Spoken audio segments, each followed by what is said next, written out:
श्रीकांत जी, आपका एक इस पर रिएक्शन चाहूंगी। आज सुबह से हम देख रहे हैं कि ईवीएम को लेकर सत्ता पक्ष की ओर से कई नेताओं ने कई बार बयान दिया और यही कहा कि विपक्ष नहीं उठा, लेकिन विपक्ष की ओर से आज ईवीएम को लेकर आज उनके मुंह से तो ईवीएम शब्द ही नहीं सुनाई दिया। देखिए, ये तो अच्छा है कि आबे जमजम से नहाकर ईवीएम बाहर आई है और अभी उसने कुल्ला जो वजू जो है वो गंगा से किया है और इसीलिए आप देखिए I.N.D.I.A. ने किसी ने भी विरोध में एक स्वर भी नहीं कहा और ये बेहतर चीज है। मुझे लगता है ईवीएम की आज लाज बच गई। आज तो श्रीकांत जी सुबह अखिलेश यादव का एक बयान आया था, उन्होंने इलेक्शन कमीशन को कहा कि पंच परमेश्वर हैं, जो कुछ दिन पहले तमाम सवाल उठा रहे थे, आज पंच परमेश्वर की उपाधि दे रहे थे इलेक्शन कमीशन को। पहले नहीं, यही किसी और राज्य में होगा तो बिल्कुल। बीते दिन भी सुना थे, तमाम बयान आए थे लेकर इस दौरान इलेक्शन कमीशन को लेकर, लेकिन इस जैसे जैसे परिणाम अपने हक में आने लगे वैसे वैसे जो है बयान भी बदलते जा रहे हैं। यहाँ पर क्या लग रहा है, पंच परमेश्वर साबित हुआ है क्या है इंडी गठबंधन के लिए? इंडी के लिए तो मुझे लगता है जूतों में दाल बटी है। और खास बात ये भी है, अगर आप देखिए तो मुझे लगता है कि आज इंडी वाले अगर ईवीएम को क्लीन चिट दे रहे हैं और बहुत जल्द मुझे लगता है दिल्ली में भी चुनाव है और अलग अलग राज्यों में चुनाव है, तो क्या उस वक्त आप ईवीएम को क्लीन चिट देंगे? क्योंकि देखिए, बीजेपी कैसी भी करे लेकिन सेंट्रल का चुनाव मैनेज अगर ईवीएम पर वो कुछ कर सकती तो सबसे पहले राष्ट्रीय चुनाव को, लोकसभा चुनाव को ईवीएम के हिसाब से मैनेज करती। लेकिन अगर ईवीएम उनको हरा रहा है या फिर 272 का मैजिक आंकड़ा बीजेपी खुद नहीं पार कर पा रही है, तो इसका क्लियर कट है कि ईवीएम चलानी और ईवीएम बीजेपी के हिसाब से चलता भी नहीं है। तो अगर किसी और राज्य में चुनाव होता है और इंडी गठबंधन हारता है तो मुझे लगता है कि फिर ईवीएम को दोष नहीं देना चाहिए। लेकिन एक और चीज़, हम अब भले आप कुछ भी कह लीजिए, लेकिन इंडी गठबंधन देर आए दुरुस्त आए और उन्होंने बेहतर चुनाव लड़ा है। और मैं अभी तक के राजनीतिक आज मतलब अखिलेश यादव की पूरी उनकी उम्र देख लीजिए, इससे बेहतर टिकटिंग का काम उन्होंने नहीं किया।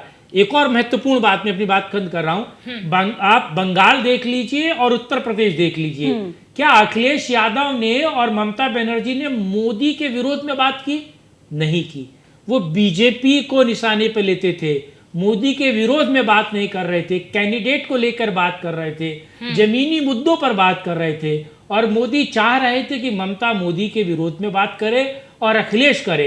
ये देखिए सबसे महत्वपूर्ण है, जहां आप मोदी के विरोध में खड़े होते हैं फिर कुछ वोट बैंक और अखिलेश यादव इसीलिए पूरे चुनाव के दौरान एक ही उनका नारा था, बीजेपी हटाओ रोजगार पाओ, बीजेपी हटाओ रोजगार पाओ। इस तरह के नारे जो है कि वो अखिलेश यादव की ओर से लगातार दिए जा रहे थे। पंकज बिल्कुल अर्चना, और ऐसे में पूरे तरीके से बीजेपी को हटाने के लिए ये गठबंधन बना और इस गठबंधन को लेकर कुल मिलाकर बात की जाए, बिल्कुल इस बार सीटें बढ़ी हैं, चाहे समाजवादी पार्टी की बात कर लें या फिर कांग्रेस की बात कर रहे हैं। खास करके उत्तर प्रदेश वो राज्य जहां पर कहा जाता है कि दिल्ली का रास्ता होकर जाता है और ऐसे में पूरा फोकस रहा है। दिल्ली का भी जिक्र कर दिया, थोड़ा दिल्ली पे भी चर्चा कर लेते हैं कि दिल्ली की 7 सीटें और 7 सीटों जो परिणाम, अब क्या इसको अब रुझान कहना थोड़ा मुझे लगता है कि ठीक नहीं रहेगा, क्योंकि अब परिणाम भी सामने आ रहे हैं।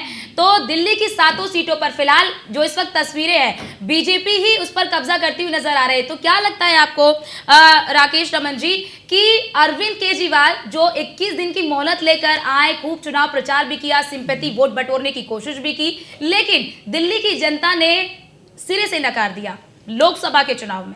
जी, यहाँ पर आप केवल अरविंद केजरीवाल का नाम ली, यहाँ कांग्रेस भी उनके साथ पार्टनर है। 4 पे आम आदमी पार्टी, 3 पे कांग्रेस। लेकिन दिक्कत क्या थी कि ये जो एलाई किया गया था यहाँ, ये बेमेल था। अब दिल्ली में ये भाई भाई हैं और पंजाब में ये सौतेले भाई हो जाते हैं, तो ये झंझट जो था इनके। और कांग्रेस के दिल्ली के नेता बिल्कुल नहीं चाहते थे आम आदमी पार्टी के साथ कोई समझौता, और यही कारण है कि इनके 5 बड़े नेता एक साथ छोड़े। उसके बाद उन 5 नेता ने कम से कम मैंने देखा है 200-250 जिलाध्यक्ष, अरविंदर लवली, डॉक्टर राजकुमार चौहान, कांग्रेस प्रदेश अध्यक्ष ने इस्तीफा दे दिया और वो बीजेपी में शामिल हो गए कांग्रेस के। और इतना ही नहीं, मैं कम से कम पूर्वी दिल्ली के जो नॉर्थ इलाके हैं उस इलाके में कांग्रेस के जो बिजनेसमैन परिवार, मैं कम से कम 50-100 लोगों का परिवार जानता हूं जिनके की फैक्ट्रियां हैं ये वो, उन सबों ने कन्हैया कुमार को वोट नहीं देने का फैसला पहले से कर लिया था। और देख रहे हैं परिणाम में और इस दौरान राकेश जी अगर बात करें, क्योंकि कन्हैया कुमार को लेकर बड़ी उम्मीदें थी और इस दौरान फाइट की अगर बात करें तो कड़ी फाइट यहां पर नजर आ रही थी, सभी की निगाहें टिकी हुई थी कि आखिरकार इस सीट पर कन्हैया कुमार क्या कुछ कमाल कर सकते हैं, लेकिन उस उम्मीद पर कहीं ना कहीं थोड़ी सी मायूसी नजर आई। देखिए, कन्हैया कुमार जो है ना, वो सोशल मीडिया का हीरो है, वो एक आभासी दुनिया का व्यक्ति है। और ये नहीं लगता कि उन्होंने बेगूसराय की सीट छोड़कर जब वो दिल्ली आए और उन्होंने वहां पर गिरिराज सिंह का राह और आसान कर दिया। गिरिराज सिंह नहीं, वो कहीं चुनाव नहीं जीत सकते। देखिए, उनके साथ क्या दिक्कत है ना, इस चीज़ से उसको पार्टियों को सोचना चाहिए। उनके ऊपर एक छवि स्टैम्प्ड हो गया है देशद्रोही होने का, देश विरोधी बातें करने का, और ये चीज़ें ऐसी होती है कि हमारे देश का कोई भी नागरिक, सामान्य नागरिक इसको स्वीकार नहीं करेगा। जब वो आप लाख पैसे वाले हो, अगर आप जान जाएंगे कि आप गलत करते हो तो नहीं स्वीकार करते, और उसकी इमेज ये और इस बात से मैं इत्तेफाक नहीं रखता। एक बात और, आपका जूनियर, इनका तो जूनियर रहा है। पंजाब में एक व्यक्ति जीतने की कगार पर है, निर्दलीय, हाँ, जिस पे रासुका लगा है, यूएपीए लगा है, अभी जेल में बंद है, जो जेल में बंद है गुवाहाटी के, वो व्यक्ति जीतने के कगार पे, रमन जी सॉरी टू से नहीं, ये लेकिन लोग उसको जिता दे रहे हैं जो देश विरोधी है, जो देश में आग लगाना चाहता है। लेकिन ये फर्क पड़ता है ना, यहाँ दिल्ली के लोग जो हैं वो धर्म के धर्मातीत अंधे नहीं है, लेकिन हो सकता है कि जिन लोगों ने उसको वोट दिया, वहां पर भी बीजेपी 2 से 4 सीट रुझानों में साफ तौर पर नजर आ रही है। तो क्या आपको लगता है कि पंजाब में अगर 2 से 4 सीट अपने दम पर अगर बीजेपी ले आती है और अकाली दल भी उसके साथ नहीं, चुड़मड़ी अकाली दल भी उनके साथ नहीं है, तो आप मानेंगे ना पंजाब में परफॉर्मेंस बेहतर किया है बीजेपी? नहीं, पंजाब में बेहतर किया है, लेकिन इसमें एक और महत्वपूर्ण, रमन जी, मुझे लगता है कि पंजाब में वो लोग जो कांग्रेस के साथ इसलिए थे क्योंकि वो अकाली के विरोध में थे और ये जो खालिस्तानियों के विरोध में था, मुझे लगता है कि वो लोग बीजेपी के साथ आए हैं। तो बीजेपी की राह आगे आसान होगी। जो बात रमन जी कह रहे थे कि बीजेपी ने नए जेबें बनाई हैं, पॉकेट्स क्रिएट किए हैं, तो वो बीजेपी के लिए बेहतर है। केरला में 2 सीटें निकल रही हैं, लेकिन एक और महत्वपूर्ण है, मुझे लगता है अब की बार सहयोगियों के भरोसे यार, तो सहयोगियों के जो भरोसे हैं, और सहयोगी भी एक से बढ़कर एक है, और सबसे खास नीतीश कुमार है, और बिहार के रमन जी हैं, वो नीतीश जी को ज़्यादा बेहतर समझेंगे। लेकिन नीतीश कुमार क्या अब किस तरीके से वो नींबू की तरह बीजेपी को निचोड़ते हैं, कौन कौन सा मंत्रालय की बात करते हैं।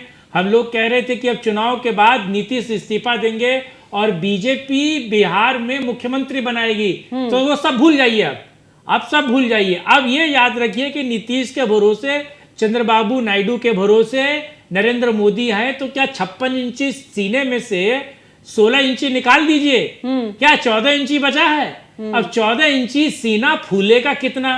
पुराने कपड़े कितने सेट बैठेंगे, और वो पुराने कपड़े पहन के क्या विदेश जाएंगे? आप नए कपड़े सिलवाने पड़ेंगे। यानी कि वो रॉब, वो क्लेवर, वो तुर्रा जो है अब नरेंद्र मोदी का मुझे लगता है देखने को नहीं मिलेगा। और बिल्कुल, और ऐसे में अगर बात करें, चाहे सुभाषपा की बात कर लें, क्योंकि ओपी राजभर के भी हमने बयान सुने थे चुनाव के दौरान, तमाम बयान उनकी तरफ से आए। ऐसे में जब गठबंधन के लोग रहेंगे, आखिरकार यहाँ पर मुश्किलें जरूर पैदा होंगी। अगर कुल मिलाकर अगर हम पहुंच भी जाएं वहां तक, उस टारगेट तक पहुंच जाएं सबको साथ में लेकर, लेकिन उस तरीके की बातें नहीं आएंगी सामने फिर। नहीं, बिल्कुल नहीं। और अब तो सुभाषपा के साथ जानते हैं क्या है, सुभाषपा अपनी सीट नहीं बचा पा रही है। उनके बेटे ने, जो डिप्टी सीएम हैं पाठक जी, उन्होंने जाकर बल्कि उसकी नाक रगड़कर लोगों के सामने माफी मंगवाई। उन्होंने अपर कास्ट को लेकर, सुभाषपा के जो चेयरपर्सन है उनके बेटे ने बहुत कुछ उल्टा सीधा बोला। बल्कि आपने देखा कि घोंसी के पास जो रैली हुई उसमें नरेंद्र मोदी जी उस व्यक्ति के ये बाजू पर ऐसे मुक्का मारकर उसकी पीठ ठोकते हैं, यानी कि गिले शिकवे ठीक करने की कोशिश की गई। लेकिन ये ध्यान रखिए, पूर्वांचल और बिहार जो राजनीति करता है वो अपने आप में अहम और खास होती है। यानी कि जब वो आपके साथ पूरी तरीके से आएगा तो आप प्रबल होकर चलेंगे, जब वो आपको दूध में मक्खी की तरह निकाल कर फेंक देगा तो आप सेंट्रल से लेकर विदेश में भी थोड़े दुर्बल नजर आएंगे। तो देखना पड़ेगा कि आपने अपने वोटर्स को अगर टेकन फॉर ग्रांटेड ले लिया है, अपने कार्टर को जो आपके साथ एक मुश्त एक साथ खड़ा रहता है, 10 सालों में आपने अगर तुष्टिकरण के नाम पर मुस्लिमों को इतना फायदा दिया और बहुत हद तक फायदा दिया, वो लोग ही आज चढ़ बैठे, वो लोग ही आज निकल बैठे। उन लोगों ने कहा बेटा तू जीत के दिखा। और बड़ी बात अब ये भी आ रही है, बिल्कुल आपके पास आते हैं रमन जी, बड़ी बात ये भी आ रही है पंकज की अब तो नीतीश कुमार की भूमिका भी यहाँ कहीं ना कहीं बहुत महत्वपूर्ण नजर आ रही है, क्योंकि सूत्र के हवाले से खबर ये भी आ रही है कि नीतीश कुमार चंद्रबाबू नायडू से शरद पवार ने संपर्क किया है। ये किस ओर संकेत देते हैं? बिल्कुल, और ऐसे में कुल मिलाकर बात की जाए ये संकेत ना अर्चना थोड़े से इस तरीके से आ रहे हैं कि रहेंगे साथ, धारणाएं अलग अलग चलेंगी, लेकिन जब धारणाएं अलग अलग चलती हैं ना अर्चना, तो वो जो एक कुल मिलाकर बात करें एक परिवार को एकदम बांध के रखने वाली जो चीज होती है वहां पर इस तरीके की धारणा बिल्कुल नहीं चले। और राकेश जी से जानेंगे इस दौरान कि आखिरकार जब इस तरीके के समीकरण बनते हैं कितना फायदा कितना नुकसान हो सकता है। जी देखिए, शरद पवार आज के डेट में राजनीतिक रूप से शून्यता की ओर अग्रसर हैं। यहाँ तक हम लोग के पास जो कुछ खबरें हैं, लेकिन उस टाइम इसलिए उसको कहने में ठीक नहीं लगता।